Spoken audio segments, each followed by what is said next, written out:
Assalamualaikum warahmatullahi wabarakatuh.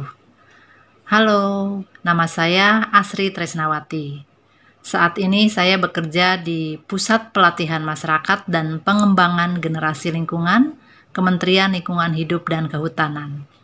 Kantor kami berada di Serpong, Tangerang Selatan, Provinsi Banten. Baiklah Bapak Ibu, kemarin Bapak Ibu sudah belajar materi terkait kebijakan gerakan peduli dan berbudaya lingkungan hidup di sekolah dan penghargaan Adiwiyata. Hari ini kita akan sama-sama membahas tentang langkah-langkah yang harus dilakukan sekolah untuk dapat melaksanakan gerakan peduli dan berbudaya lingkungan hidup dan tahapan penghargaan Adiwiyata. Sebagaimana sudah dijelaskan sebelumnya bahwa Peraturan Menteri Lingkungan Hidup Nomor 05 Tahun 2013 tentang pedoman pelaksanaan program Adiwiyata sudah direvisi menjadi 2 peraturan baru, yaitu Peraturan Menteri Lingkungan Hidup dan Kehutanan Nomor P52-Men-LHK-Setjen-Kum.1-9-2019 tentang gerakan peduli dan berbudaya lingkungan hidup di sekolah. Yang kedua adalah Peraturan Menteri Lingkungan Hidup dan Kehutanan Nomor P53-Men-LHK-Setjen-Kum.1-9-2019 tentang penghargaan Adiwiyata. Kalau Bapak Ibu ingin membaca lebih detail kedua permen tersebut, Bapak Ibu bisa lihat di website jdih.menlhk.co.id. Dengan keluarnya 2 permen baru tersebut, Kementerian Lingkungan Hidup dan Kehutanan mendorong semua sekolah untuk melaksanakan gerakan peduli dan berbudaya lingkungan hidup. Apa itu gerakan peduli dan berbudaya lingkungan hidup di sekolah? Atau biasa disingkat PBLHS, itu merupakan suatu aksi kolektif secara sadar, sukarela, berjejaring, dan berkelanjutan yang dilakukan oleh sekolah dalam rangka menerapkan perilaku ramah lingkungan hidup. Pertanyaan berikutnya adalah, apa yang dimaksud dengan perilaku ramah lingkungan hidup itu?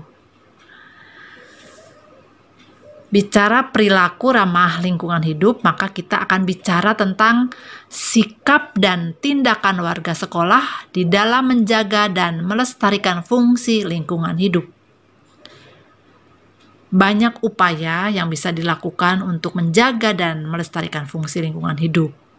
Namun, di dalam permen ini, kita coba kelompokkan bahwa ada 6 hal terkait dengan perilaku ramah lingkungan hidup.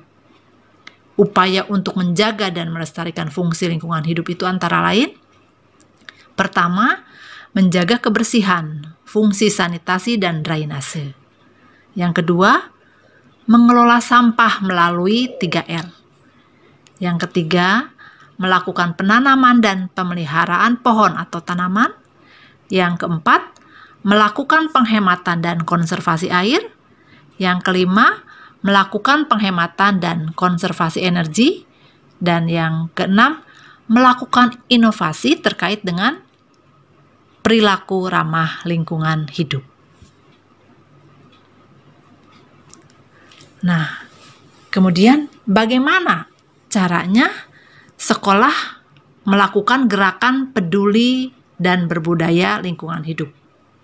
Yang pertama, sekolah harus menyusun perencanaan gerakan PBLHS atau peduli dan berbudaya lingkungan hidup di sekolah.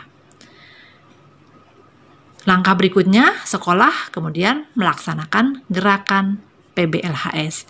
Dan yang ketiga, tentu melaksanakan pemantauan dan evaluasi pelaksanaan gerakan PBLHS.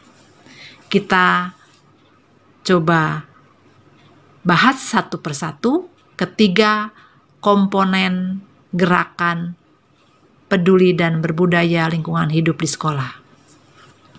Yang pertama, komponen ke-1 yaitu perencanaan gerakan PBLHS. Langkah-langkah yang harus dilakukan sekolah dalam perencanaan gerakan pertama adalah membentuk tim adiwiyata sekolah. Biasanya tim ini dibentuk dengan keputusan kepala sekolah. Tugasnya apa saja? Ada beberapa.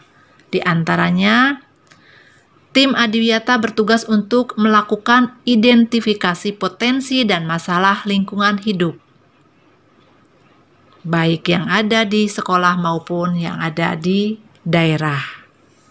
Yang kedua, tim adiwiyata juga bertanggung jawab untuk menyusun rencana gerakan peduli dan berbudaya lingkungan hidup di sekolah berdasarkan hasil identifikasi tadi dan juga berdasarkan laporan EDS atau evaluasi diri sekolah.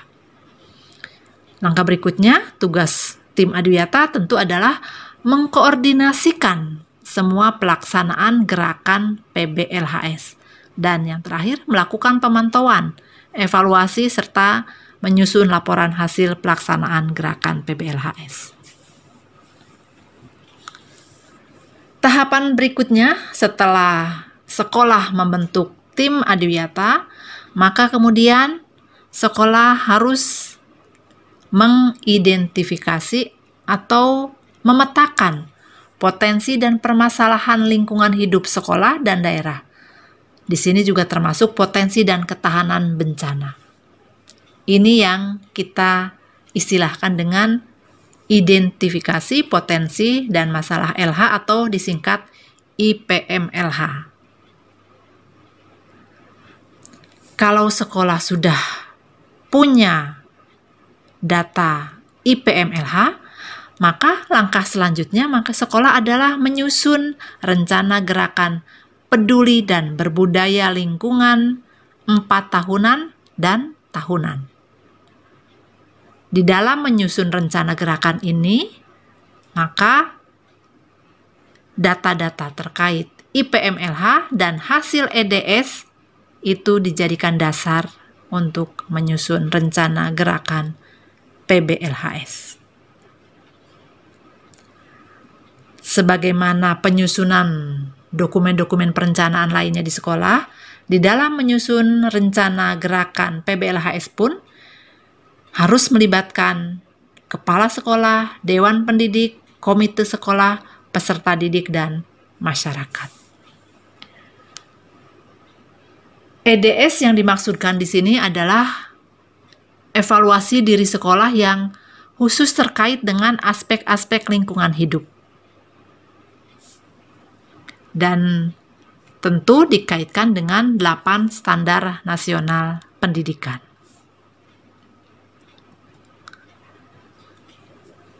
Tahapan berikutnya setelah sekolah membentuk tim adiwiyata, mengidentifikasi atau memetakan potensi dan permasalahan LH, dan menyusun rencana gerakan PBLHS, yang berikutnya adalah sekolah perlu mereview dokumen 1 KTSP.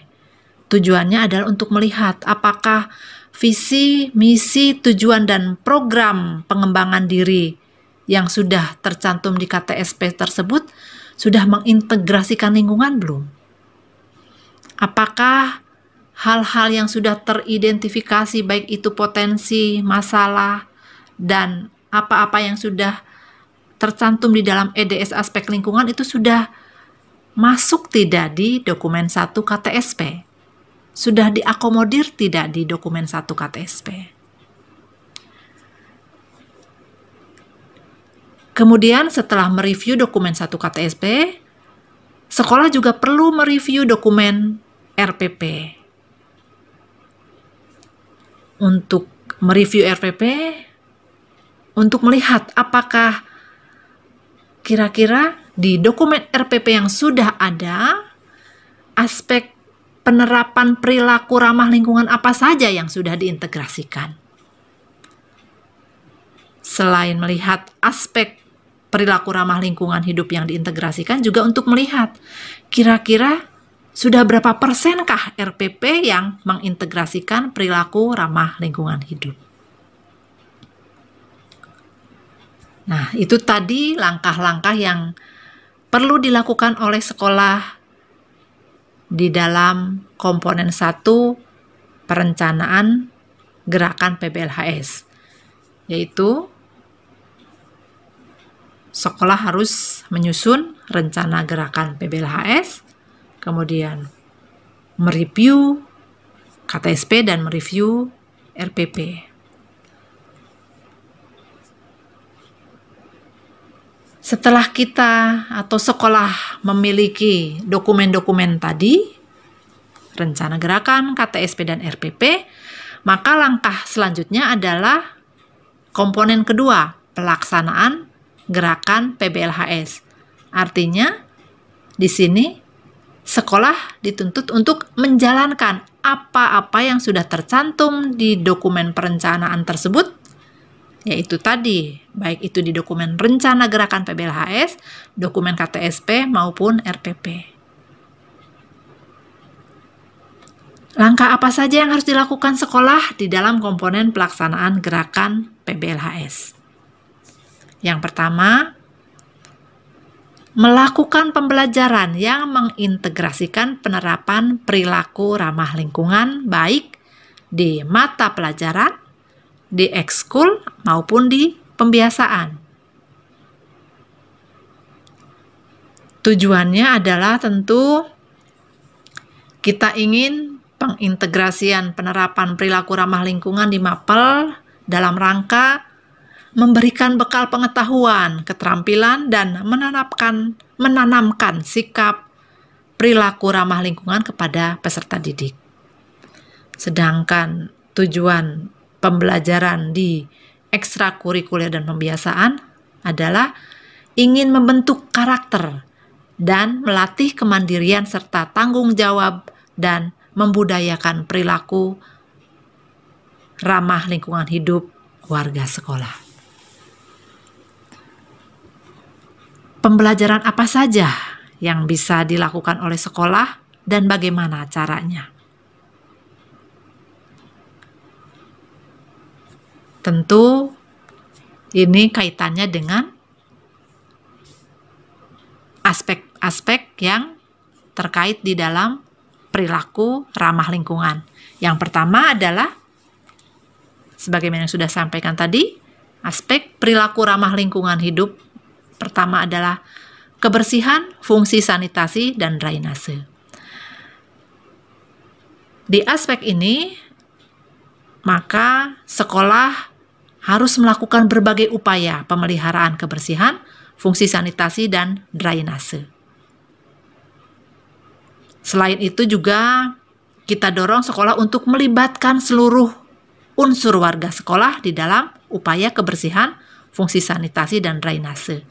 Dan langkah yang tidak kalah pentingnya juga adalah sekolah agar mendokumentasikan kondisi kebersihan, fungsi sanitasi, dan drainase sekolah. Tadi disampaikan bahwa seluruh unsur warga sekolah diharapkan terlibat di dalam upaya kebersihan, fungsi sanitasi, dan drainase. Siapa sajakah unsur warga sekolah yang dimaksud di sini? Ada 2 kelompok. Ada unsur utama dan ada unsur tambahan. Yang dimaksud dengan unsur utama itu meliputi kepala sekolah, tenaga pendidik, tenaga kependidikan, dan peserta didik. Harapannya kita dorong minimal 80% dari setiap unsur tersebut terlibat di dalam upaya kebersihan. Sedangkan yang dimaksud dengan unsur tambahan di sini meliputi orang tua atau wali murid, petugas kebersihan, petugas keamanan, petugas kantin, dan lain-lainnya. Untuk unsur tambahan ini paling tidak ada perwakilan dari unsur tersebut yang terlibat di dalam upaya kebersihan.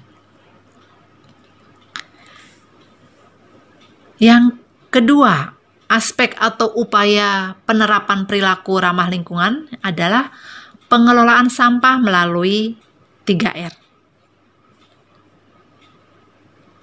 Bapak Ibu tentu sudah kenal apa itu 3R, yaitu reduce, reuse, dan recycle. Kegiatan di dalam pengelolaan sampah melalui 3R yang pertama, sekolah harus melakukan upaya pengurangan timbulan sampah dan penggunaan ulang barang atau sampah. Atau dengan kata lain, reduce dan reuse. Contoh banyak yang bisa dilakukan oleh sekolah dalam rangka melakukan upaya pengurangan timbulan sampah dan penggunaan ulang sampah. Misalnya, kita mendorong atau mewajibkan warga sekolah untuk membawa tempat minum guna ulang. Kemudian sekolah menyediakan air minum isi ulang. Atau bisa juga sekolah mengadakan acara-acara yang bebas sampah plastik dan styrofoam. Atau di kantin diambil kebijakan untuk tidak menyediakan makanan dan minuman yang dalam kemasan plastik sekali pakai.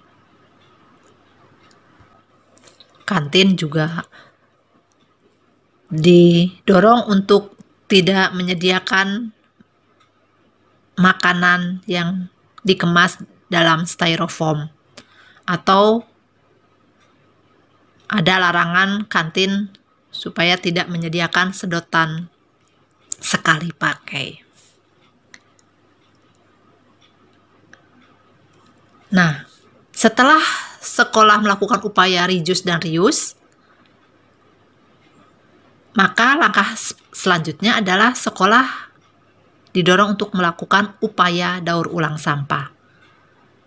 Kegiatannya ada beberapa hal. Bisa dimulai dari upaya pemilahan sampah,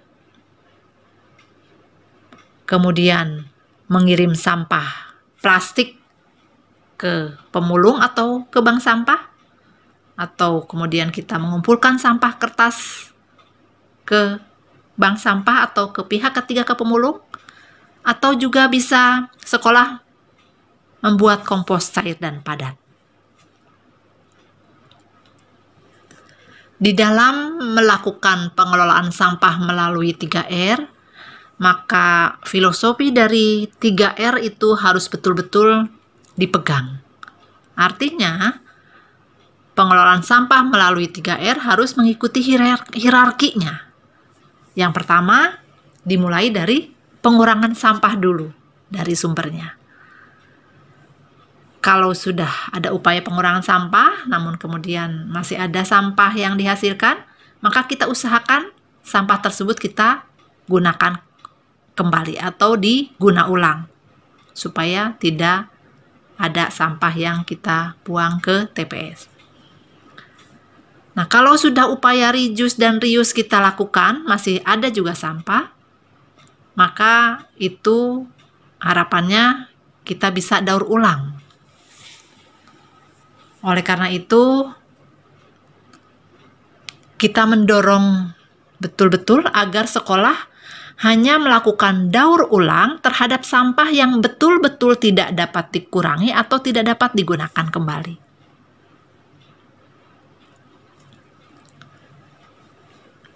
Itulah tadi Bapak Ibu dua aspek atau dua upaya terkait dengan penerapan perilaku ramah lingkungan hidup. Nah, masih ada kegiatan lain yang bisa dilakukan di dalam pengelolaan sampah. Kita juga harapannya ingin sekolah melibatkan peserta didik dan kader adiwiyata di dalam kegiatan pemindahan sampah dari sumber sampah ke tempat pengelolaan sampah. Apakah itu tempat pengomposan, bank sampah, atau kalau sampah residu bisa dibuang ke tempat penampungan sampah sementara. Dan yang tidak kalah pentingnya, kembali diingatkan, sekolah juga perlu menghitung persentase pengurangan volume sampah. Dihitung data-datanya sebelum mengikuti adiwiyata dan kondisi terkini.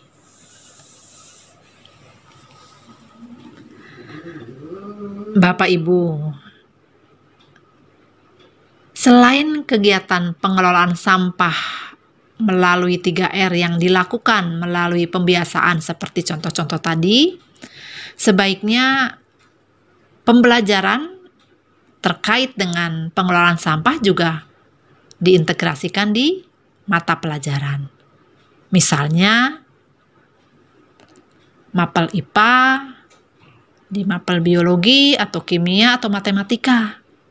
Bicara tentang proses penguraian sampah di alam, atau bagaimana itu proses pengomposan, atau bisa juga bicara ketika di matematika, grafik pengurangan sampah. Itu beberapa contoh pemuatan aspek pengelolaan sampah di mapel.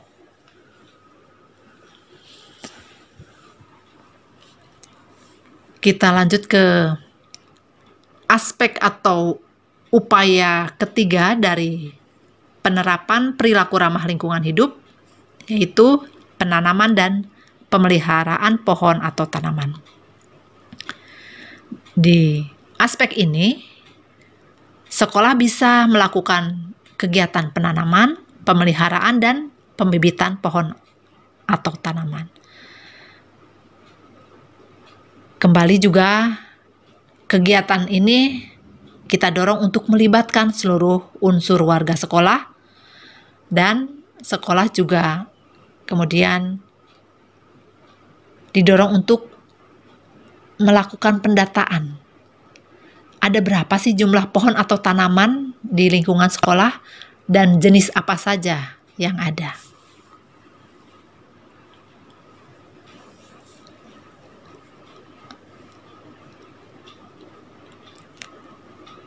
Agar warga sekolah menyadari pentingnya gerakan menanam dan memelihara pohon atau tanaman, maka beberapa mapel dapat dijadikan sarana pembelajaran peserta didik. Misalnya, mata pelajaran IPA dan matematika bisa berkolaborasi dengan memberikan penugasan kepada peserta didik untuk mengidentifikasi jenis flora lokal yang ada di sekolah. Atau kita beri tugas untuk melakukan praktek pembibitan. Contoh lain untuk mata pelajaran IPS dan bahasa, bisa juga kita berikan tugas pada peserta didik untuk membuat poster tentang apa sih manfaat tanaman, atau mereka diminta membuat poster untuk melakukan kampanye agar kita bisa melakukan penanaman. Atau bisa juga contoh lain, misalnya kita buat penugasan untuk membuat checklist atau daftar piket pemeliharaan tanaman. Banyak manfaat dari penanaman dan pemeliharaan pohon atau tanaman di sekolah, diantaranya dengan banyaknya tanaman atau pohon di sekolah, maka sekolah dapat menjadi tempat peserta didik belajar tentang keanekaragaman flora yang ada di daerah setempat. Yang kedua juga, dengan banyak tanaman dan pohon akan tentu menciptakan keindahan dan membentuk iklim sejuk dan nyaman di sekitar sekolah. Manfaat lainnya, pohon atau tanaman bisa menyerap emisi CO2 dan menjadi area penangkapan air. Upaya atau aspek lainnya di dalam PRLH atau perilaku ramah lingkungan yaitu konservasi air. Sini kita dorong sekolah untuk melakukan berbagai upaya konservasi air. Juga ada konservasi energi. Dan yang keenam adalah inovasi terkait penerapan perilaku ramah lingkungan hidup berdasarkan hasil IPMLH.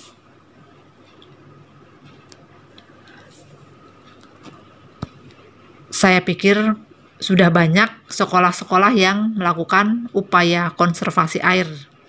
Di antaranya pembuatan lubang biopori, pembuatan sumur resapan, kemudian ada himbauan-himbauan untuk melakukan penghematan penggunaan air. Ada juga sekolah yang sudah memanfaatkan limbah air wudhu. Dan juga ada yang sudah memanfaatkan limbah cair domestik dari kantin atau dari toilet.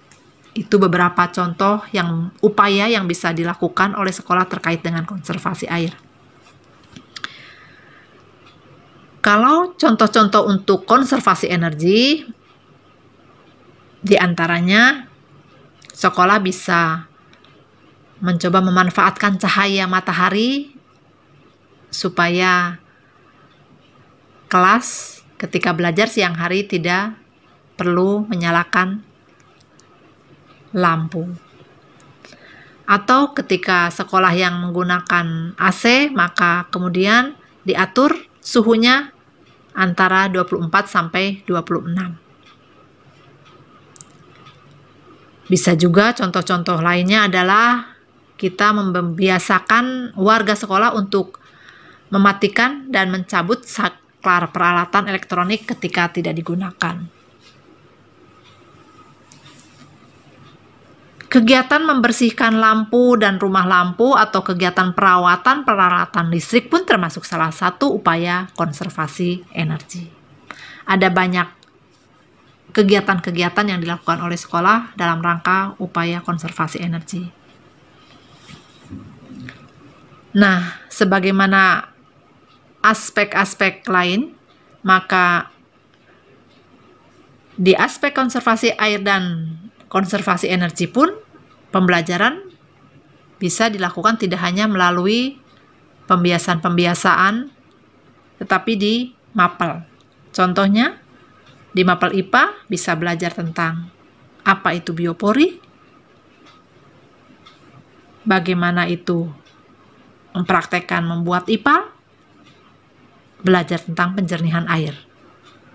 Kalau di mata pelajaran bahasa, peserta didik bisa kita berikan materi terkait dengan penugasan, misalnya poster, atau bagaimana anak-anak diajarkan untuk membuat kampanye, melakukan kampanye hemat energi.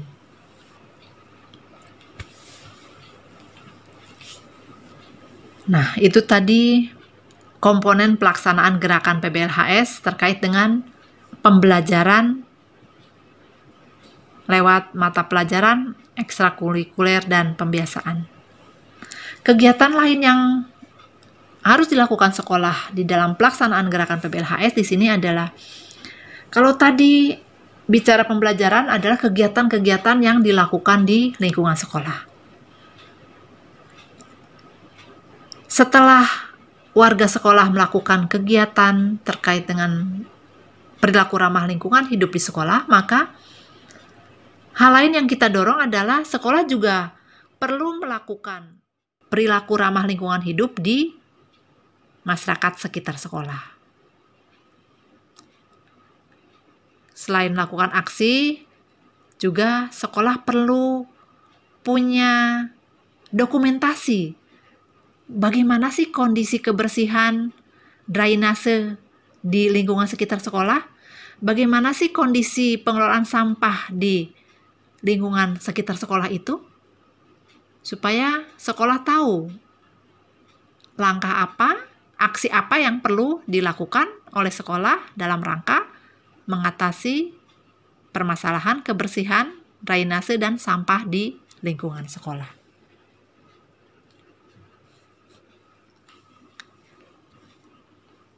Langkah berikutnya terkait dengan pelaksanaan gerakan adalah jejaring kerja dan komunikasi.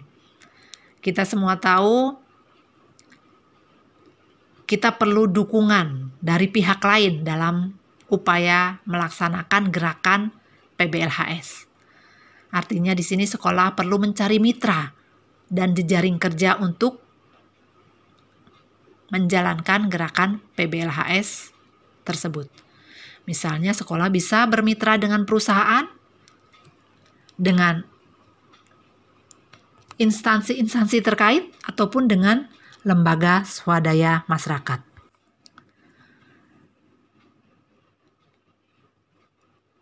Kegiatan berikutnya dalam pelaksanaan gerakan PBLHS adalah sekolah juga harus melakukan kampanye dan publikasi peduli dan berbudaya lingkungan hidup di sekolah melalui berbagai media publikasi.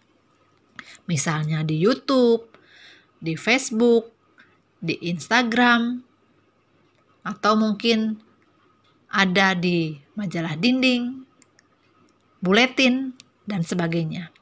Tujuannya adalah kita ingin sekolah mempublikasikan kegiatan-kegiatan tersebut ke dunia luar, supaya dunia luar tahu, oh banyak sekali kegiatan-kegiatan PBLHS yang sudah dilakukan oleh sekolah. Mari kita ajak warga sekolah untuk memviralkan hal-hal yang positif yang sudah sekolah lakukan terkait dengan PBLHS. Langkah yang berikutnya, selain membangun jejaring kerja, melakukan kampanye adalah sekolah juga diharapkan bisa membentuk dan memberdayakan kader adiwiyata. Siapakah itu kader adiwiyata? Yaitu para peserta didik yang memang kita dorong mereka menjadi kader-kader adiwiyata. Tujuannya apa? Untuk menciptakan para penggerak atau agen perubahan yang dapat memotivasi dan menjadi contoh perilaku ramah lingkungan hidup di sekolah.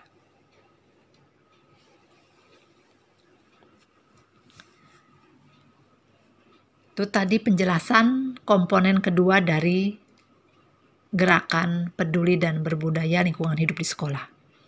Komponen yang ketiga tadi adalah sebagaimana yang sudah disebutkan di awal adalah pemantauan dan evaluasi gerakan PBLHS. Sebagaimana siklus manajemen lainnya, untuk mengetahui apakah komponen kedua yaitu pelaksanaan gerakan PBLHS itu sudah sesuai dengan apa-apa yang tercantum di komponen 1, yaitu dokumen perencanaan gerakan PBLHS, maka tentu sekolah harus melakukan pemantauan dan evaluasi. Pemantauan dan evaluasi dilakukan minimal 1 tahun sekali, tentu dengan melibatkan kepala sekolah, dewan pendidik, komite sekolah, peserta didik, dan masyarakat. Tujuannya apa? Supaya sekolah bisa mengetahui keberhasilan dan hambatan apa saja yang ditemui selama pelaksanaan gerakan PBLHS. Demikian Bapak dan Ibu, 3 komponen yang harus dilakukan oleh sekolah untuk melakukan gerakan PBLHS. Pertanyaan selanjutnya adalah, apa kaitan antara gerakan PBLHS dengan sekolah adiwiyata? Adiwiyata itu merupakan penghargaan yang diberikan oleh pemerintah daerah provinsi, dan pemerintah daerah kabupaten kota kepada sekolah yang berhasil melaksanakan gerakan peduli dan berbudaya lingkungan hidup.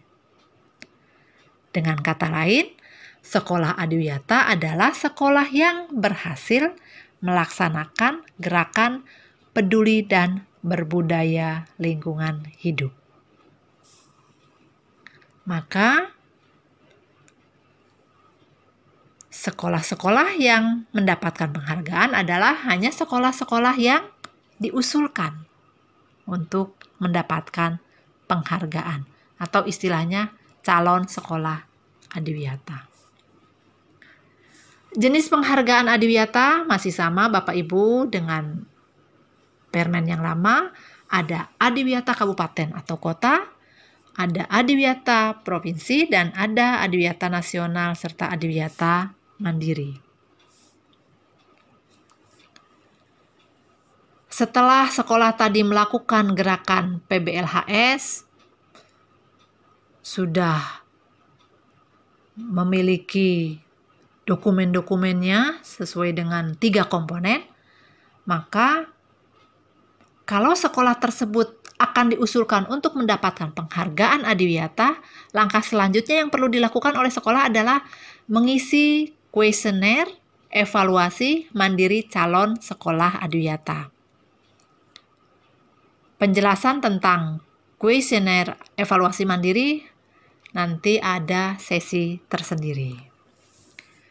Setelah sekolah mengisi kuesioner evaluasi mandiri, kemudian sekolah juga harus menyusun semua data-data yang terkait dengan gerakan PBLHS di dalam folder-folder yang sistematis. Foldernya apa saja dan bagaimana urutannya nanti akan dijelaskan di sesi setelah ini. Kemudian sekolah juga harus menyiapkan dokumen-dokumen tersebut sesuai dengan surat dari Dinas Lingkungan Hidup Kabupaten Kota atau provinsi atau dari Kementerian Lingkungan Hidup dan Kehutanan. Yang perlu diperhatikan oleh sekolah adalah apakah dokumen yang diminta dalam bentuk soft copy atau hard copy, kemudian jenis dokumennya apa saja, dan juga yang penting diperhatikan adalah tahun data yang diminta. Baiklah Bapak Ibu, tadi sudah dijelaskan bahwa kalau sekolah ingin diusulkan untuk mendapatkan penghargaan adiwiyata, maka langkah-langkahnya adalah mengisi kuesioner, menyiapkan data-data, dan kemudian diusulkan sesuai dengan klasifikasi atau tingkat dia adiwiyata apa. Kalau sudah diusulkan, maka tim penilai nanti akan melakukan penilaian calon sekolah adiwiyata. Ada 2 tahapan penilaian calon sekolah adiwiyata. Yang pertama seleksi administratif, yang kedua adalah pemenuhan kriteria sekolah adiwiyata. Di tahapan kedua ada 2 bagian, ada penilaian dokumen dan ada verifikasi lapangan. Seleksi administrasi tujuannya adalah untuk memeriksa kelengkapan dan kesesuaian dokumen administrasi yang dipersyaratkan. Tidak banyak persyaratan administrasi yang harus dilengkapi. Misalnya untuk calon sekolah adiwiyata kabupaten, untuk SD dan SMP, atau untuk seleksi administrasi calon sekolah adiwiyata provinsi untuk SMA dan sederajat, hanya perlu melampirkan surat usulan dari sekolah, kemudian isian kuesioner evaluasi mandiri dan bukti-buktinya, kopi keputusan kepala sekolah tentang tim adiwiyata, dan melampirkan rencana gerakan peduli dan berbudaya lingkungan hidup di sekolah.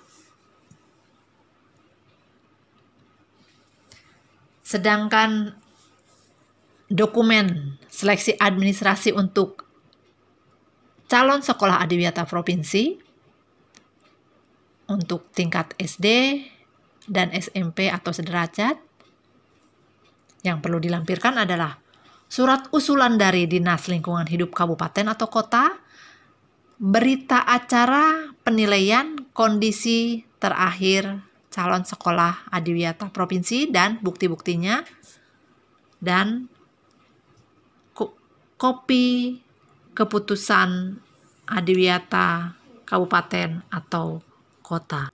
Bagaimana dengan seleksi administrasi adiwiyata nasional? Untuk seleksi administrasi adiwiyata nasional, dokumen yang perlu dilampirkan adalah surat usulan dari Dinas Lingkungan Hidup Provinsi, kemudian berita acara penilaian kondisi terakhir dan bukti-buktinya dari tim penilai adiwiyata provinsi, dan kopi keputusan adiwiyata provinsi sekolah yang bersangkutan. Untuk calon sekolah adiwiyata mandiri, maka dokumen administrasi yang perlu dilengkapi meliputi surat usulan dari Dinas Lingkungan Hidup Provinsi, berita acara penilaian kondisi terakhir dan bukti-buktinya, kopi keputusan adiwiyata nasional, dan tambahannya adalah salinan daftar sekolah binaan, salinan keputusan sekolah binaan sebagai sekolah adiwiyata, dan laporan pembinaan.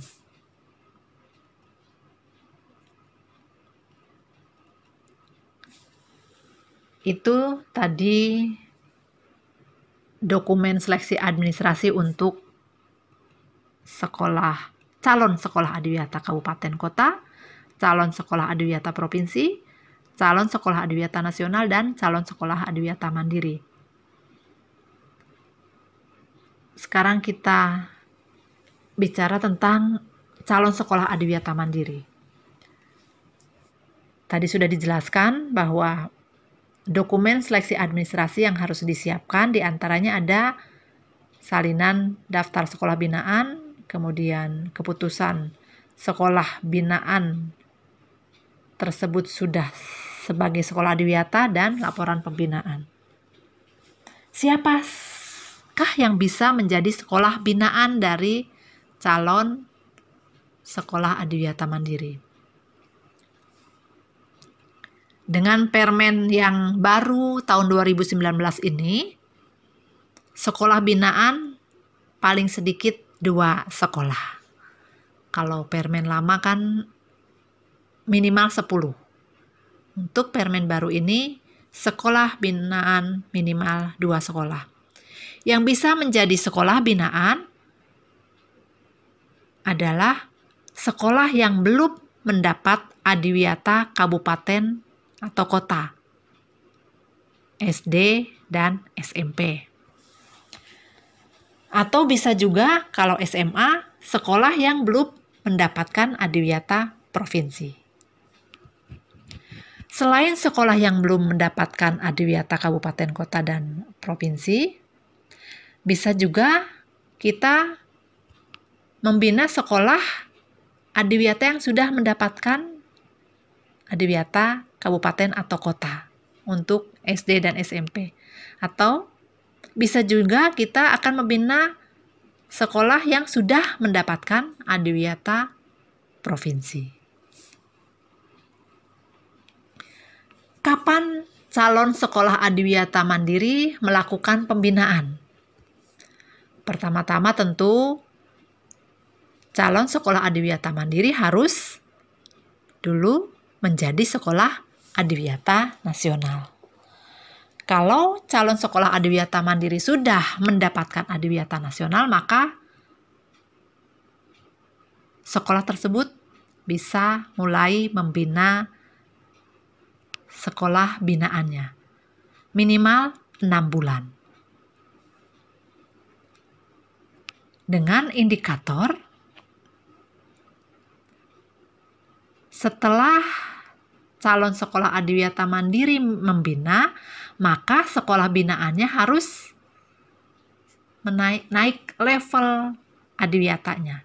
Jadi, kalau misalnya calon sekolah adiwiyata mandiri membina 2 sekolah dan dua-duanya sekolah tersebut belum mendapatkan adiwiyata, maka calon sekolah adiwiyata mandiri harus membina sekolah binaan itu dari sekolah binaan itu belum mendapat adiwiyata sampai sekolah binaannya mendapatkan adiwiyata kabupaten atau kota untuk SD atau SMP. Kalau untuk SMA, maka SMA sekolah binaan tersebut harus dibina dari sebelum mendapatkan adiwiyata sampai SMA tersebut mendapatkan adiwiyata provinsi. Kalau sekolah binaannya sudah mendapatkan adiwiyata kabupaten atau kota, maka CSAM harus membina sekolah adiwiyata kabupaten kota itu sampai mendapatkan adiwiyata provinsi. Demikian juga kalau sekolah binaannya sudah mendapatkan adiwiyata provinsi, ketika awal membina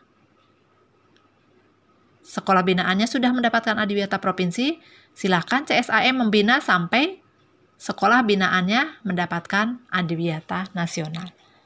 Dengan kata lain,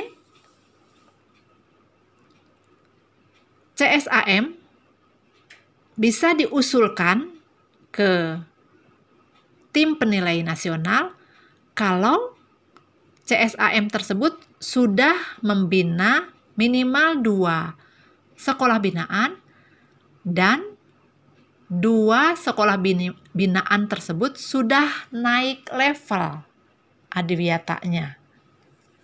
Kalau sebelum dibina posisinya belum menjadi sekolah adiwiyata, maka setelah dibina harusnya dia naik 1 level di atasnya.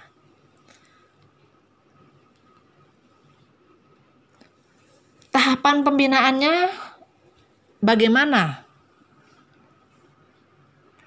Kalau calon sekolah adiwiyata mandiri akan melakukan pembinaan, yang pertama tentu calon sekolah adiwiyata mandiri harus menyiapkan dulu keputusan atau daftar sekolah binaannya. Setelah punya keputusan atau daftar sekolah binaan yang ditandatangani oleh Kepala Dinas Lingkungan Hidup Kabupaten, Kota, atau Provinsi, selanjutnya calon sekolah adiwiyata mandiri harus menyusun rencana pembinaan. Misalnya, kapan melakukan sosialisasi, kapan bintek, dan kapan melakukan pendampingan. Kalau sudah memiliki rencana, langkah selanjutnya tentu adalah melakukan pembinaan kepada minimal 2 sekolah binaan tersebut. Dan kalau sudah melakukan pembinaan, yang tidak kalah pentingnya tentu adalah menyusun laporan pembinaan. Karena laporan pembinaan ini menjadi salah satu dokumen persyaratan administratif. Dalam laporan pembinaan dimasukkan atau ditulis lengkap meliputi jadwal pembinaan dalam setahun, misalnya kapan saja CSAM melakukan pembinaan, kemudian surat-surat dan agenda pembinaannya dilengkapi, dilampirkan, daftar hadir pembinaan, materi pembinaannya apa saja, dan juga dokumentasi selama pembinaan, baik itu foto ataupun video. Nah, tadi sudah saya sampaikan persyaratan administratif yang harus dilengkapi. Tahapan penilaian berikutnya setelah seleksi administratif adalah pemenuhan kriteria sekolah adiwiyata yang dilakukan melalui penilaian dokumen atau verifikasi lapangan. Penilaian dokumen yang akan dilihat di sini tentu meliputi 3 komponen gerakan peduli dan berbudaya lingkungan hidup di sekolah. Komponen 1, perencanaan gerakan PBLHS. Komponen kedua, pelaksanaan gerakan PBLHS. Dan komponen ketiga, pemantauan dan evaluasi pelaksanaan gerakan PBLHS. Di tahapan ini, tim penilai akan melihat kuesioner dan data-data yang dilampirkan sekolah di dalam flash disk, yang merupakan bukti bahwa sekolah sudah melakukan gerakan PBLHS. Misalnya untuk komponen 1, maka akan diperiksa file-file terkait dengan rencana gerakan PBLHS, dokumen 1 KTSP, semua RPP yang memuat PRLH akan diperiksa. Atau misalnya kalau menilai komponen kedua, maka akan dilihat bukti-bukti bahwa mapel ekskulnya sudah mengintegrasikan PRLH dengan melihat foto-foto kegiatan ataupun tugas-tugas peserta didik, baik di mapel maupun di ekskul. Atau juga bisa dengan melihat dokumen-dokumen bukti bahwa sekolah sudah melakukan aksi di luar, bukti-bukti jejaring atau kemitraan yang sudah dilakukan, bukti-bukti kampanye publikasi, dan bukti-bukti kegiatan kader Adiwiyata. Itu tahapan kegiatan yang dilakukan oleh tim penilai. Betul-betul dilihat isi flash disk yang Bapak Ibu lampirkan, semuanya dibaca untuk melihat apakah data-data yang dilampirkan oleh sekolah sudah sesuai dengan kriteria sekolah Adiwiyata. Setelah melakukan penilaian pemenuhan kriteria sekolah Adiwiyata, maka tentu nanti tim penilai akan sampai pada kesimpulan apakah sekolah ini layak mendapatkan penghargaan atau tidak dengan kriteria tertentu. Untuk sekolah Adiwiyata kabupaten atau kota, maka nilai yang harus dicapai minimal 70% dari nilai maksimal 100. Sedangkan untuk sekolah Adiwiyata provinsi, maka nilainya minimal adalah 80% dari nilai maksimal 100. Bagaimana untuk Adiwiyata nasional? Nilai yang harus dicapai minimal 90. Dan untuk Adiwiyata mandiri, nilainya minimal 95, serta sudah membina minimal 2 sekolah.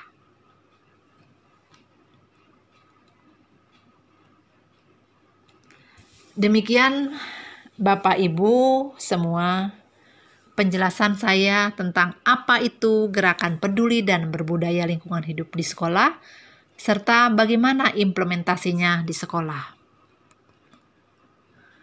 Kami yakin sudah banyak yang dilakukan Bapak Ibu terkait dengan penerapan perilaku ramah lingkungan hidup di sekolah. Namun tidak henti-hentinya kami selalu mengingatkan Bapak Ibu agar terus bersemangat melaksanakan gerakan peduli dan berbudaya lingkungan hidup di sekolah secara terus-menerus, agar kita bisa mewariskan lingkungan yang sehat bagi anak cucu kita. Mohon maaf apabila ada hal-hal yang kurang berkenan di dalam penjelasan saya. Terima kasih. Salam lestari. Wabillahi taufik wal hidayah. Wassalamualaikum warahmatullahi wabarakatuh.